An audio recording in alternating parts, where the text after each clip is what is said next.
So this story just came out of Texas that I wanted to share with you guys. CBS News reports that the Texas National Guard physically barred federal Border Patrol agents from trying to rescue migrants who drowned. This is a devastating story. So before we get into the specifics, I want you guys to remember it was Greg Abbott, the governor of Texas, who put barbed wire buoys in the river to stop migrants from trying to come to the U.S. side. It was like barbed wire buoys with saws attached to them. Some medieval type stuff.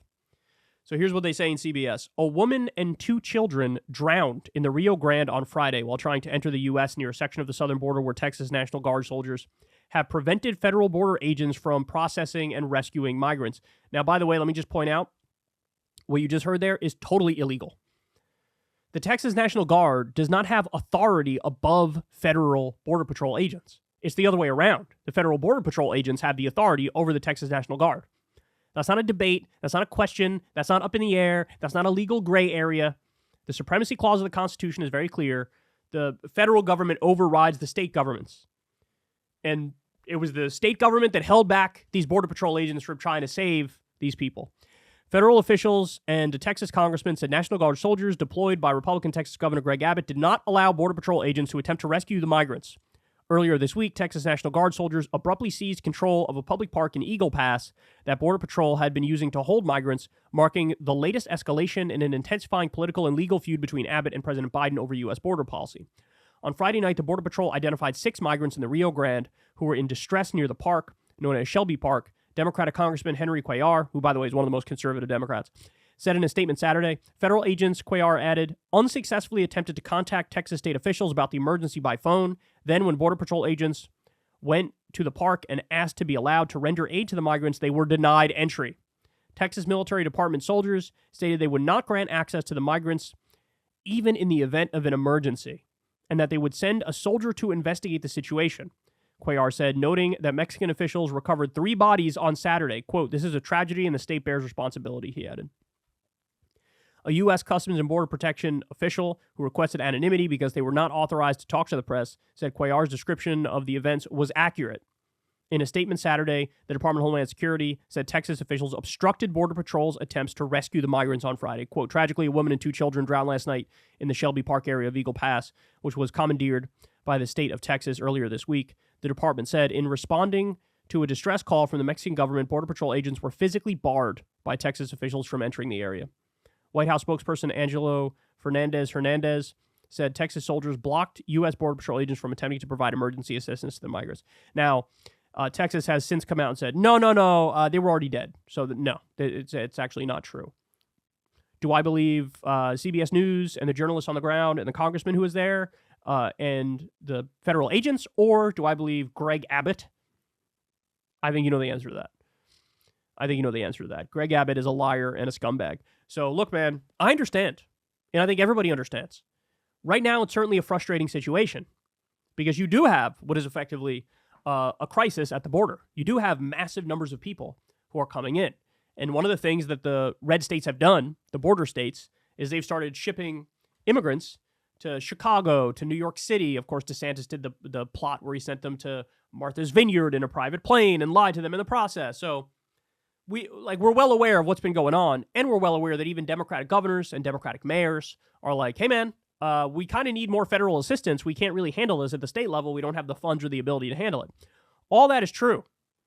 Now, having said all that, are we really at the point where we're just letting people drown to death? Is that where we're at? Are we at the point where the lives have been so dehumanized to the point where even somebody in the midst of an emergency situation just gets watched casually as they drown and die, even children? Is that where we're at? Because that strikes me as totally unconscionable and totally unacceptable. So look, the bigger question is what the hell should be done? Well, first and foremost, whoever these people should be arrested immediately, the ones who were blocking federal agents from trying to address the situation. I don't care that they're in the Texas National Guard. They didn't have the authority to override the federal agents. I'd take them in immediately. That's point number one. And if you can prove crimes were committed and everybody was aware of the facts, well then consequences and justice have to be delivered. That's point number one. Point number two is to address the broader migrant crisis that we're currently seeing? The answer is deceptively simple. It's just a matter of political will. The answer is you have to send a tremendous number of resources, but most importantly, you have to send immigration judges to the border. Because the whole point is, if people are applying for asylum, if they're a refugee, if they're not a refugee and they have no right to be in this country, etc., well, then we need to adjudicate that. We need to come to decisions for everybody who's in this situation. And maybe some percentage of them do get deported and another percentage of them do get to stay or what have you. But the way you address this is to speed up due process.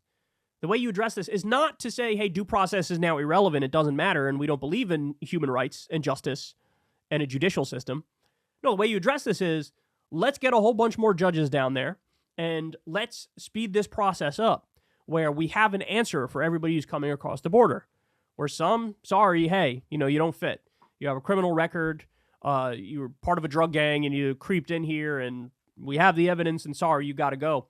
Versus, okay, you're fleeing political persecution from a drug cartel in Ecuador or whatever, and you're allowed to stay, and here's a work permit. And we need to speed up the process. We need to have due process, speed it up, have thousands of new immigration judges at the border to address the issue.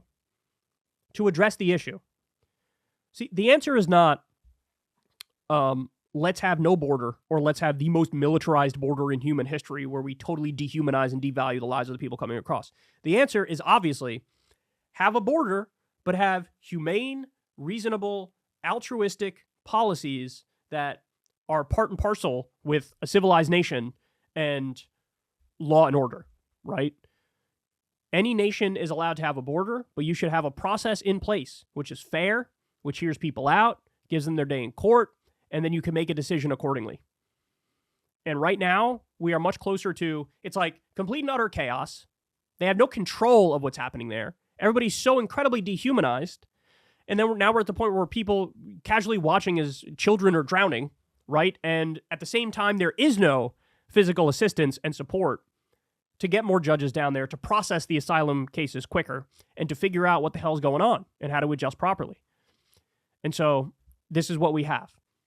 We now have numbers that cities can't handle. Just from an organizational perspective, it's like the infrastructure literally cannot take it, right?